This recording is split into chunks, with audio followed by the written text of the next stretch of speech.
네, 여러분 안녕하세요. 지난 한 주도 잘 보내셨죠? 오늘은 타이포그라피 네 번째 시간이고요. 계속해서 복수의 분류법, 우리 계속해서 이제 복수의 분류법에 대해서 이야기를 하고 있는데 그 중에서 트랜지셔널 스타일하고 디돈 스타일에 대해서 이야기를 해볼 거예요. 네, 트랜지셔널 스타일 중에서는 베스커빌이라는 폰트에 대해서 조금 더 자세히 이야기를 할 거고, 디돈 스타일 중에서는 보도니하고 발바움이라는 서체에 대해서 이야기를 하는 시간을 갖도록 하겠습니다. 네, 자, 먼저 우리 트랜지셔널 스타일에 대해서 한번 알아보도록 하겠습니다. 트랜지셔널 스타일은 펜으로 쓴 글자 형태에 기반을 둔 게럴드 스타일과 그 후에 등장한 수학적인 형태 양식. 제가 아까 오늘 디돈 스타일에 대해서도 이야기를 한다고 했죠. 그런 두 형태 양식의 과도기적 양식이다라고 말할 수가 있어요. 그리고 이 스타일은 1700년경에 프랑스 루이 14세의 명을 받아서 필립 그랑정이라는 사람이 디자인한 왕의 로만에서부터 시작됐다고 말할 수 있습니다. 대부분 이런 왕정 시대에는 왕의 명으로 만든 왕의 글자에서 그 스타일이 유래가 된 경우가 많아요. 뒤에서도 계속해서 그런 경우를 많이 이야기할 것 같아요. 그래서 이 양식은 18세기 활자 디자인, 전반적인 활자 디자인에 영향을 미쳤고 60년 후에는 영국의 존 바스커빌이라는 사람의 서체 디자인으로 재현됩니다. 조금 이따가 이야기를 할 건데 존 바스커빌은 자신의 이름을 딴 바스커빌이라는 서체를 만든 사람이에요. 예, 그렇고 우선 이 트랜지셔널 스타일의 전반적인 특징을 한번 보면 일단 세리프를 한번 보실게요. 일단 가로획이 얇고 세로획은 두껍습니다. 수직 기둥이 두꺼워요. 그리고 그 사이를 연결하는 아주 작은 브라켓 세리프를 가지고 있어요. 그리고 획의 굵기 차이가 크고, 가는 획과 굵은 획의 굵기 차이가 크고, 그리고 이 G나 E를 보면 이 그 얇은 얇은 선의 중심을 이루는 이 축을 봤을 때 축이 이렇게 E는 약간 끝에 가서 약간 기울어지긴 했지만 약간 축이 수직적인 모양을 이루고 있는 것을 알 수 있습니다. 그리고 글자 요 위에 이게 글자 폭들을 이야기하지만 글자 폭의 차이가 약간씩 있어요. 약간씩 있고 획의 이런 모양도 획의 끝 모양도 약간 둥근 형태로 동그란 모양에 가깝게 만들어지고 있습니다. 네, 지금까지 트랜지셔널 스타일이었고요. 네, 트랜지셔널 스타일에는 지금 보시는 바와 같이 뉴 베스커빌 그리고 미세스 이브스 그리고 프루니에 그리고 뉴 칼레도니아 이런 서체들이 있습니다. 뉴 베스커빌은 아까도 이야기했듯이 영국의 존 베스커빌이라는 사람이 디자인한 서체고요. 그리고 이 미세스 이브스는 베스커빌의 특징을 많이 가지고 있는 서체예요. 특징은 많이 가지고 있지만 굵기 차이, 수직 기둥과 가로획의 굵기 차이가 큰 것에 그런 특징이 약간 완화돼서 굵기 차이가 약간 줄어든 서체예요. 보시면 아시겠죠? 두 서체의 굵기 차이를 그런 대비를 보실 수 있고요. 이브스는 원래 베스커빌의 가정부였다고 해요. 가정부였는데 나중에 베스커빌과 결혼을 하게 되죠. 그래서 미세스 이브스라는 이름을 붙였다고 합니다. 그리고 푸르니에, 뉴 칼레도니아 이런 서체가 있고 이 서체의 특징은 여기도 나와 있지만 획의 굵기 차이가 이전에 비해서 뚜렷하고 세리프가 우아하고 정교하고 그리고 글자의 둥근 부분들 아까 이야기했듯이 그 축이 수직에 가까워서 기계적인 통일성을 느낄 수 있다 하는 특징이 있습니다. 네, 여러분들은 지금 베스커빌이라는 서체를 보고 계십니다. 영문 대문자와 소문자, 그리고 숫자, 그리고 문장 기호도 함께 보고 계십니다. 숫자도 되게 뭔가 고전적인 그런 느낌을 많이 볼 수 있네요. 자, 아까도 얘기했지만 존 베스커빌이라는 사람이 이 서체를 디자인했고요. 존 베스커빌은 영국의 캘리그래퍼입니다. 그래서 서체뿐만이 아니라 어떤 그런 서체에 대한 안목도 높고 기술 혁신 이런 데 관심이 많아서 디자인뿐만이 아니라 종이와 잉크, 인쇄 기술 등을 모두 한참 끌어올렸다라는 평을 받고 있습니다. 1754년에 만들어졌고요. 그리고 영국의 버밍엄에서 만들어졌습니다. 서체 이름은 베스커빌이고 세리프 서체의 고전적인 아름다움에 세리프 서체는 원래 고전적이잖아요. 그런 고전적인 아름다움에 통일된 질서를 부여했다라는 평을 받고 있습니다. 네, 여러분들은 지금 베스커빌이 사용된 디자인 예를 보고 계십니다. 왼쪽에 여러분들이 보고 계시는 것은 동판 인쇄된 활자라고 해요. 그래서 이 왕의 서체를 동판으로 인쇄한 그런 작품을 보고 계십니다. 굉장히 고전적이고 클래식한 느낌이 강한 그런 디자인이라고 볼 수 있죠. 그리고 오른쪽 위에 있는 이 6개의 이미지는 영국 국립 오페라단의 아이덴티티라고 합니다. 이것은 그 베스커빌이 중심이 돼서 사용된 디자인입니다. 그 사용이 지금 뭐 서체가 폰트가 작게 사용된 것은 잘 보이지 않지만 전반적인 분위기가 좀 고전적이고 그런 느낌을 여러분들이 볼 수 있습니다. 자, 아래에 있는 거는 빅토리아 알버트 미술관의 아이덴티티 디자인이라고 합니다. 베스커빌이 사용된 디자인인데 이게 VNA잖아요. VNA라고 여러분들 다 읽으시죠? 그때 제가 첫 시간에 타이포그라피의 추가 삭제에 대해서 이야기를 한 적이 있는데 이 A의 왼쪽 왼쪽 이 사선 획이 삭제된 것을 알 수 있죠. 그러면서 그래도 A라고 누구나 다 읽고 그리고 이 V와 어느 정도 이런 대칭이 되는 이런 형태가 굉장히 잘 디자인된 디자인이라는 생각이 듭니다.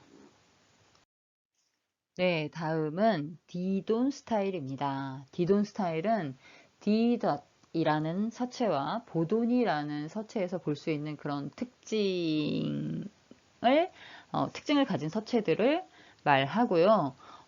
가로획이랑 굵은 획이 아주 굵기 차이도 크고 보시면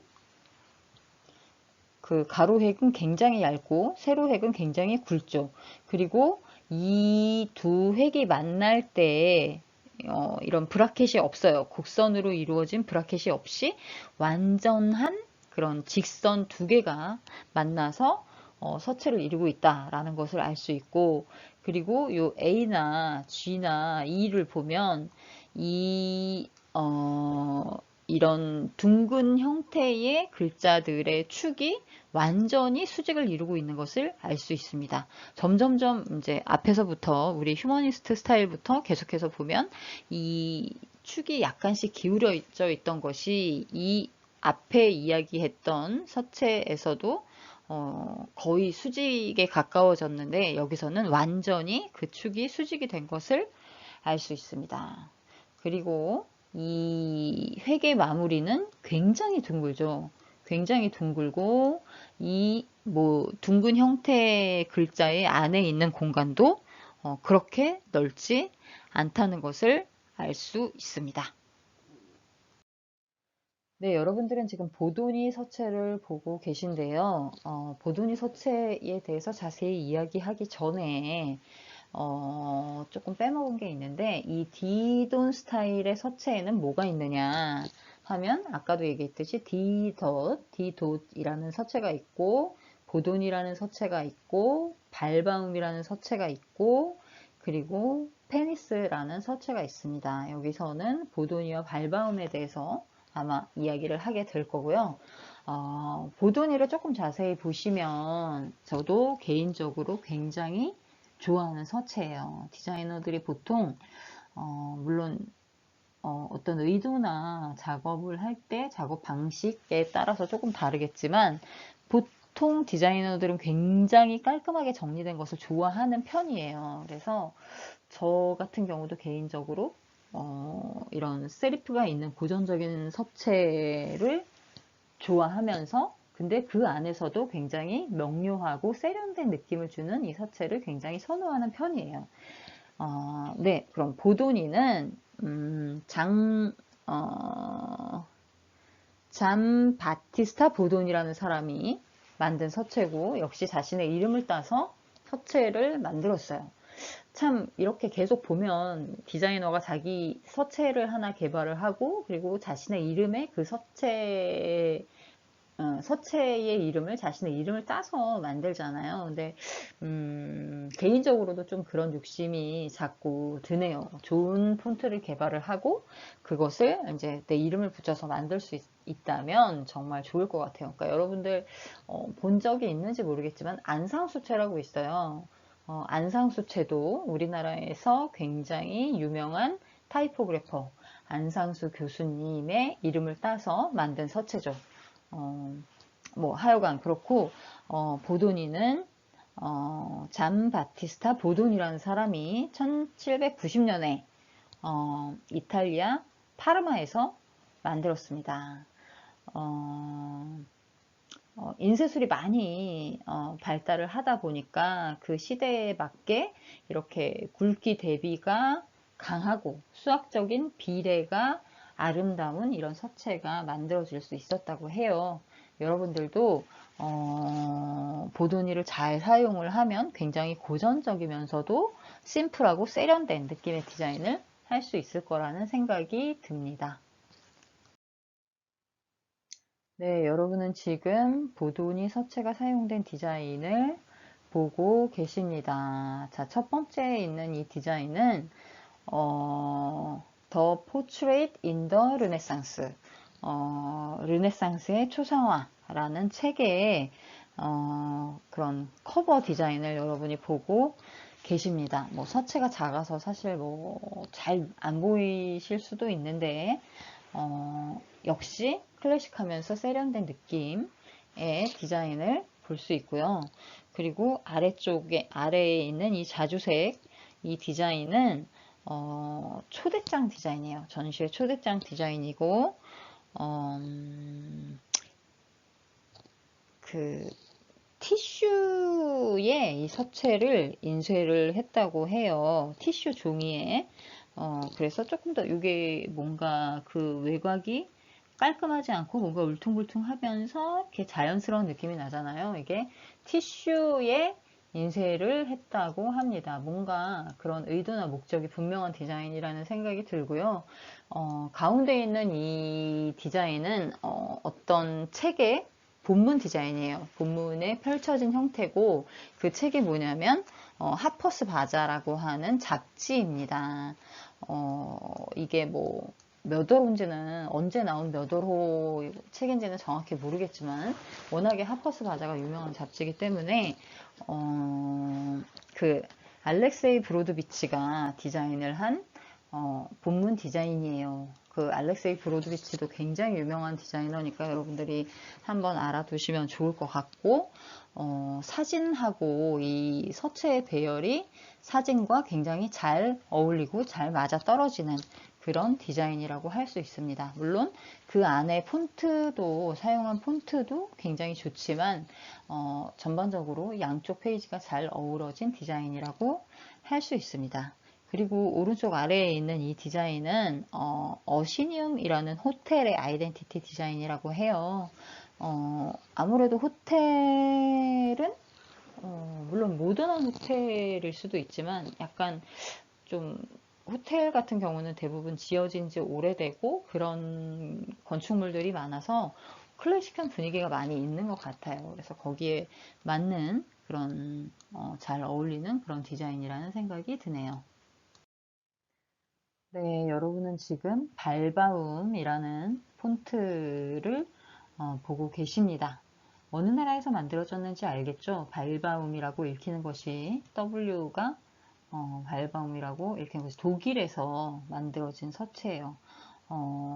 독일의 활자 주조가이자 인쇄가인 유스투스 에리히 발바움이라는 사람이 1805년에 독일의 바이마르에서 만든 서체입니다. 자, 계속해서 자기 이름을 따서 폰트를 개발을 하고 있죠. 독일에서 사용됐던 서체 중에서는 가장 독창적이다라는 평가를 받고 있습니다. 자, 대문자와 소문자, 그리고 숫자와 문장 기호들 자세히 보시기 바라고 앞으로 작업을 할 때 여러분들 문장 기호도 잘 활용한 그런 디자인들을 보여주시기 바랄게요. 네, 여러분은 지금 발바움 서체가 사용된 디자인의 예를 보고 계십니다.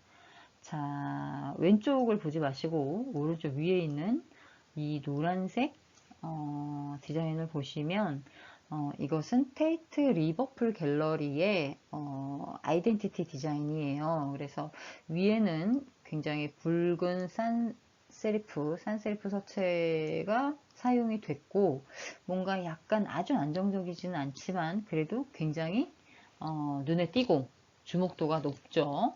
원래 그게 산세리프 서체의 특징이에요. 그리고 그 아래에 이 파란색으로 사용된 것이 발바움 서체입니다. 뭔가 한번 집중을 확 시키고 그 다음에 이렇게 서서히 할 말들을 풀어가고 있는 모양이에요. 그리고 이 아래에 있는 이 디자인은 오르세이 미술관의 사인 시스템이라고 합니다. 이렇게 디자인된 얘가 이 왼쪽 사진처럼 이렇게 실제로 적용된 그 사진을 볼 수 있습니다.